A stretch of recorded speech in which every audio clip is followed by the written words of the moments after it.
जय हिंद साथियों, स्वागत है आप सभी का इस वीडियो में। आज की क्लास में हम लोग ये देखेंगे कि उत्तर प्रदेश पुलिस भर्ती प्रोन्नति बोर्ड द्वारा जो कांस्टेबल के पदों पर 17 और 18 फरवरी को एग्जाम होना है, उसमें आप लोग एग्जाम देने जा रहे हैं तो आखिरकार पेपर को किस तरीके से अटेम्प्ट करें ताकि आपके जो है, क्योंकि आपको पता है कि फाइनल सिलेक्शन होगा तो उसमें ये कभी कहीं कमी इस वजह से ना रह जाए कि 2, 4, 6 नंबर से आप फेल हो जाएं और बाद में आपको ये चीज़ पता चले कि अगर ये गलती हम ना किए होते पेपर में तो हम पास हो गए होते। ठीक है, अब इसके पहले कुछ बातें और आपको बताना चाहूँगा। देखो दोस्त, ये चीज़ मुझे भी पता है कि सिलेबस पूर्णतः सभी लोगों का कंप्लीट नहीं हुआ है, तो लेकिन ये चीज़ आपको ध्यान रखना है कि जैसे हम लोग यार हाई स्कूल इंटर में पढ़ते थे वैसे यहाँ पर भी नौकरियाँ मिलती है भैया। ऐसा नहीं है कि पूरा एकदम एक साल की स्ट्रेटजी बना करके पढ़ते हैं। यार हम लोग भी नौकरी एग्जाम क्रैक किए हैं तो जानते हैं, थोड़ा बहुत भौकाल नहीं बनाता हूँ कि नहीं पढ़े तो तुम्हारा नहीं होगा। इतना पढ़ें, इसी में कोशिश करिएगा, हो जाएगा। देखिए, सांत्वना नहीं दे रहा हूँ लेकिन कुछ बातें आपको याद दिलाऊंगा तो शायद आप अपने आप को कॉन्फिडेंस आप महसूस करेंगे अपने आप में। वो इस तरीके से हम लोग जब हाई स्कूल इंटर का जब पेपर होता था तो आप देखिएगा हम लोग साल 6 महीने जो है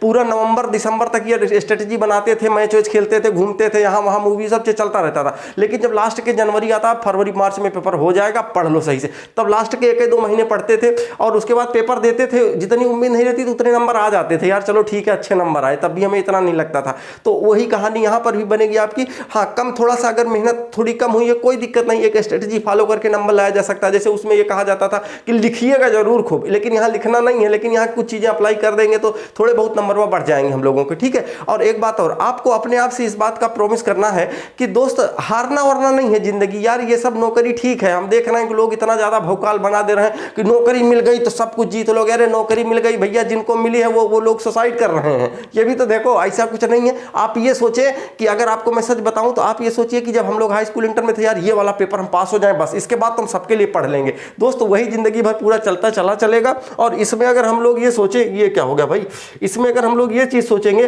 कि नहीं आखिरकार मतलब हम लोग हार मानेंगे कि यार हमारा नहीं होगा, बड़े उदास होकर के जाएंगे पेपर, उदास होने की कोई जरूरत नहीं। आपको क्या लगता है आपकी नौकरी मिल जाएगी तो आप इसके बाद आपका सारी समस्याएं आपके जीवन से चली जाएंगी? कुछ नहीं होगा। सब चीजें जैसे जैसे बड़े होते जाएंगे वैसे वैसे समस्याएं आएंगी, उनको झेलने का और उनको मतलब उनसे सीखने का भी अनुभव हम लोगों को मिलेगा। ठीक है ना, चलिए देखिएगा तो हमें, और हाँ आप लोगों को मतलब स्टडी कैंप की टीम की तरफ से और मतलब ये कहूंगा कि दिल से एकदम जितना किए हैं उतना बहुत है यार, कोई दिक्कत नहीं है। हमने जैसे आपको मैथ रीजनिंग कंप्लीट कराई, आपने पढ़ा है हमसे, नहीं पढ़ा कोई दिक्कत नहीं है, एकदम ढेर सारी शुभकामनाएं। अच्छा होगा तो होगा, नहीं होगा तो तजुर्बा तो होगा, और तजुर्बा होगा तो उस तजुर्बे को कहीं आगे अप्लाई करके फिर उससे बड़ा सिस्टम बनाएंगे। ठीक है ना, चलिए आइए देख लेते हैं क्या क्या करना चाहिए आपको। देखो भैया, आपको ये बात पता है कि आपके यहाँ जो जीएस हिंदी है वो 37 प्रश्न आएगा, जीएस आपका लगभग 37 प्रश्न के आसपास आएगा, 37 प्रश्न, मैथ आपका 20 आएगा और रीजनिंग आपका अगर बात करूं तो लगभग 55-50 के आसपास आएगा। इतना पता है।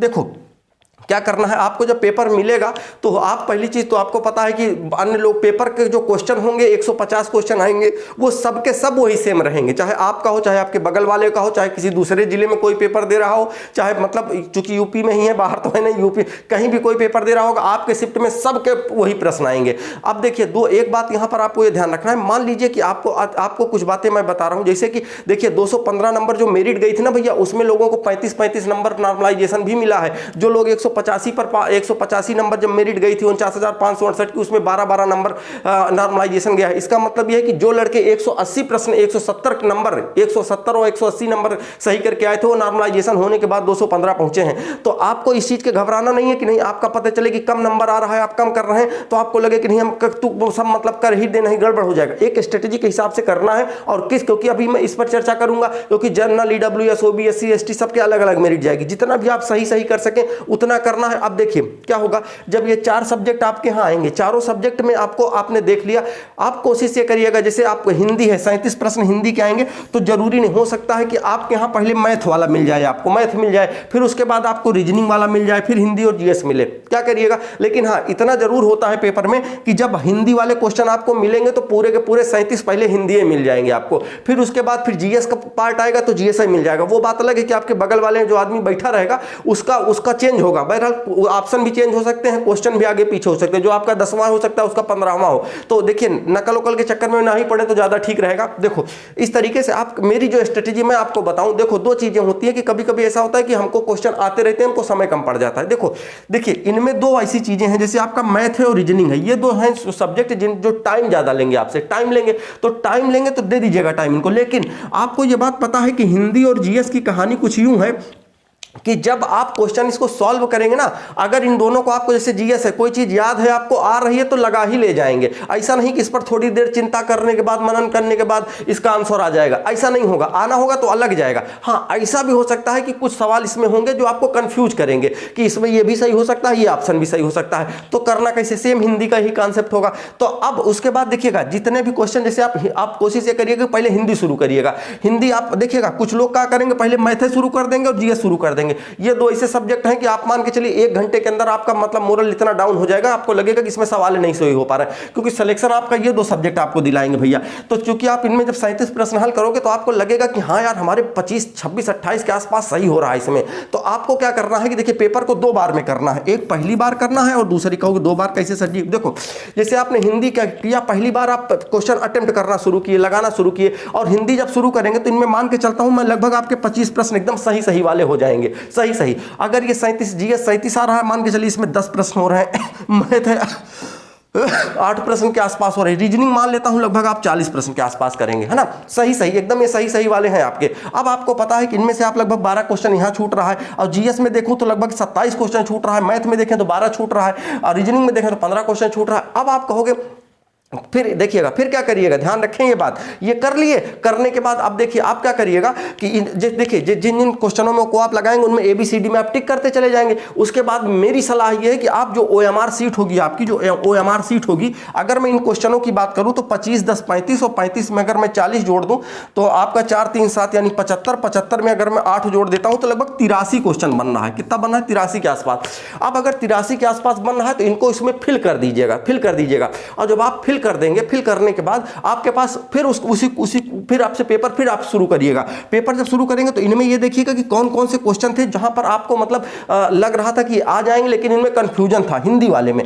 तो आप मान के चलिए 2, 3, 4 क्वेश्चन आप यहां से बढ़ा लीजिएगा। 2, 3, 4 बढ़ने का मतलब ये होता है आपका कि 2, 3, 4 बढ़ेंगे कैसे, जैसे कुछ कंफ्यूजन वाले होंगे कि इनमें A और B सही हो सकता है, A और C सही होता है, मान के चलिए उसमें थोड़ा बहुत तुक्का भी लगा दीजिएगा। अच्छा एक चीज और बता देंगे, सब में तुक्का नहीं लगाना है। जिनमें मान के चलिए कि आपको 2 ऑप्शन लग रहा है कि ये तो नहीं हो सकते, यही 2 हो सकते हैं, तुक्का पर मैं वीडियो बना दूंगा, अभी मान के चलिए कि अगला वीडियो उस पर बना दूंगा कैसे उसमें, क्योंकि आपको अगर तुक्के लगाने से सब कुछ हो जाता तो हम लोग आपको ये जो मैथ और रीजनिंग इतने 1-1 घंटे की क्लास 1.5 घंटे पढ़ाए ना पढ़ाते, आपको सीधे कहते बाबू ऐसा करो कि सीधे तुक्के लगाना सीखो। पहले दिन से जब आया था तुक्के लगवाना सिखाते, लेकिन हाँ ऐसी चीजें कहीं पर आपको यूज कर सकते हैं उस तुक्का लगाने को, ठीक है? तो देखिए 3, 4 यहां से बढ़ा लीजिएगा। उसके बाद जीएस में जैसे 10 है तो आप इन चीजों को जैसे मान के चलिए कि अगर 15, 18 के आसपास पहुंच रही, 5, 7 क्वेश्चन आपके यहां से बढ़ जाएंगे। और अगर यहां पर 8 क्वेश्चन आपका सही हुआ था, 8 क्वेश्चन सही हुआ था, आप ये कहोगे सर जी अगर 8 क्वेश्चन यहां सही हुआ तो मान के चलिए 4, 5 आप यहां से बढ़ा सकते हैं। फिर रीजनिंग में देखिए कुछ लोग कहेंगे हमको समय कम पड़ जा रहा है। देखो बाबू समय आपका बताऊं मैं कहां कम पड़ेगा आपका।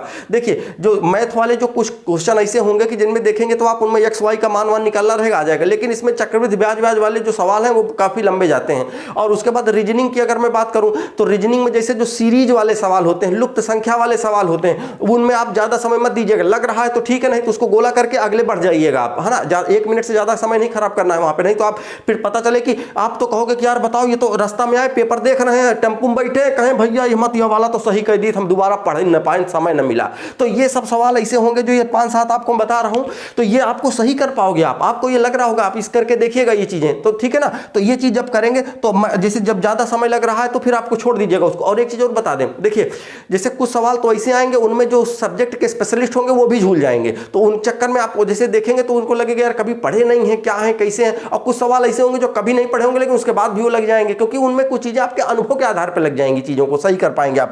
तो जैसे इसमें है तो अगर मान के चलिए कि 5-7 क्वेश्चन आप यहां बढ़ा पाते हैं, तो जब इनको आप बढ़ाएंगे 83 उधर था, अब मान के चलिए कि अगर मैं इनको जोड़ लूं 5, 3, 8, 4, 12, 12, 5, 17, अगर मैं यहां पर ये 17 क्वेश्चन और इसमें ऐड करता हूं तो लगभग 100 के आसपास पहुंच रहे हैं आप। अब देखिए 100 क्या, इसी चीज को मैं पहुंचाने के लिए तो बना देता 110 बना देता मैं, इसी को बनाने के लिए आपको मैं कह देता कि भैया नहीं, इसी को 85 क्वेश्चन वाले भी सिलेक्शन लेंगे। क्यों लेंगे? क्योंकि देखिएगा OBC, SC, ST, general, EWS वो बात अलग है, उसकी मैं चर्चा अलग में बाद में कर लूंगा, लेकिन आपको ये चीज सोचना, वहां ये चीज सोच करके क्वेश्चन आपको बहुत ज्यादा तुक्का और गलत नहीं करके आना है, ये ध्यान रखेंगे आप। क्योंकि देखिए आपको सच्चाई कुछ और होती है, लोग बताते कुछ और है कि अगर बबुआ नौकरी नहीं मिली ना तो आप जीवन भर समझ लीजिए ऐसे घूमेंगे। यार ऐसा कुछ नहीं है, नौकरी नहीं मिलने वाले 30,000 कमा रहे हैं, जिनके अंदर क्षमता है वो नौकरी करबे नहीं करते हैं। आपको मैं बता रहा हूं इतिहास कुछ और होता है, लोग बताते कुछ और है, क्योंकि चीजों को जैसे आपको, अब मैं उस पर जाना नहीं चाह रहा हूं, छोड़िए चीजों को। अब देखिए आप इसको करना है, देखिए आप आराम से इसे करेंगे। करने के बाद अगर मान लीजिए यहाँ पे हमने 100 क्वेश्चन पहुंचा है, आपका 100 नहीं हो रहा, 80 हो रहा ना, ठीक है, 85 हो रहा, 90 हो रहा, ठीक है, जितना लगे उतना ही सही। अब मान के चलिए 2-3-4 क्वेश्चन आप फिर से पेपरवा ढूंढ करके, समय बचा रहे तो ढूंढ करके 2-3-4 क्वेश्चन कहीं से बढ़ जाए, या मतलब मिल जाए कुछ ऐसा क्लू सवाल को लगा पाऊं, तब इनको बढ़ाने की कोशिश करिएगा। जैसे मान लीजिए इसमें हम 100 बताएं, किसी का 110 सही हो रहा, किसी का 60-65 सही हो पा रहा हो, तो अगर 65-70 सही हो पा रहा, तो पता चले SC ST से हैं, तो अगर आप मान के चलिए तो आपका सिलेक्शन होने के चांसेस वहीं पर भी है 70-75 क्वेश्चन पे। तो आपको मैं कहूंगी आप 90-100 क्वेश्चन का लिए, तो आप गलत मत करके आइएगा, नहीं पता चले वो माइनस मार्क की इकट्ठे 1/4 भले है, लेकिन अगर घटेगी तो फिर दिक्कत करेगी आपको लिए, ठीक है। तो इस तरीके से आपको क्वेश्चन करना है, 2 शिफ्ट में 2 बार में आपको करना है उसको। और ये चीज ध्यान रहे कि हिंदी GS, उसके बाद फिर पहले हिंदी और GS कर लीजिएगा। हाँ देखिएगा, हिंदी इसलिए कर रहा हूं क्योंकि यहां से आपका मॉरल नहीं डाउन होगा, आपको लगेगा हाँ यार हमें क्वेश्चन सही, तो जो पढ़े थे आप वही तो आ रहा है, कोई अलग से थोड़ी ना आया है पेपरवा में, और हम तो यहाँ 25 बताए हैं। देखिएगा आप जब ये करेंगे ना, तो हिंदी में भैया हम आपको बताएं कि हम SSC GD का पेपर देने गए थे, जब मैंने SSC GD क्वालिफाई करा था भैया, उसमें क्या हुआ था पता है, हम जब प्रैक्टिस सेट लगाते थे सारा 17-18 के ऊपर जावे नहीं करता था, वहां 25 में 24 क्वेश्चन सही करके आए। जब आंसर शीट आई तो हमारी आंसर की आई, तो हम लोग देखिएगा चीजों, देखो ये तो हम आपको झूठे भौकाल बना देंगे, नहीं देखो तुम पढ़े उड़े नहीं, हो नहीं गए, देखो हो जाएगा भैया, ऐसा नहीं है। आप देखो कुछ तो मेहनत कियो ना, कुछ तो बहुत पहले की चीजें भी अनुभव काम आएंगी। और ये जैसे हमने आपको कितना भी पढ़ा दिया, अब मान लीजिए कि एक चीज और बता दें, जैसे यहाँ पर हमने 100 क्वेश्चन कराए, मान लीजिए कि जो लड़के यहाँ पे 100 करके जा रहे हैं उनका वहां पे 85 ही सही हो पा रहा हो, तो इस बात की भी संभावना है कि कहीं ये वही वाला पेपर तो नहीं जिसमें नॉर्मलाइजेशन हो, और नॉर्मलाइजेशन होने के बाद आपको ये लग रहा हो कि हमारा 85 सही हो रहा है, इसमें तो हम पहले से बाहर हो गए,